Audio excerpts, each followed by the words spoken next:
আজকে মায়ের মন্দিরে গিয়েছিলাম পুজো দিতে নয়, একজন বান্ধবী আসবে তার সঙ্গে দেখা করতে। ও বলল যে অনেক দিন দেখা হয় না, আর আমি তো পুজো দিতে যাবো, তুই আসবে? আমি বললাম, হ্যাঁ ঠিক আছে, দেখা করাই যায়।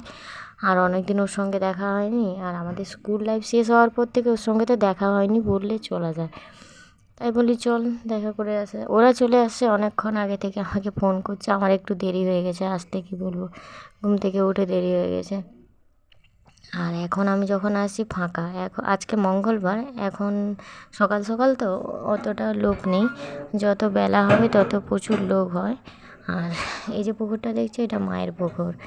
আর সকাল সকাল আসলে দেখতে পাবে, মানে ফাঁকা ফাঁকা সব কিছু, তুমি ভালোভাবে পুজো দিতেও পারবে, তোমার মন মতো লাইনও থাকবে না।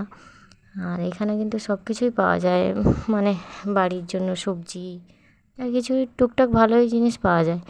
আর এখানে খাওয়ার জন্য সকালে নাস্তা করার জন্য দোকান আছে, তাছাড়া ভাত খাওয়ার জন্যও ব্যবস্থা আছে।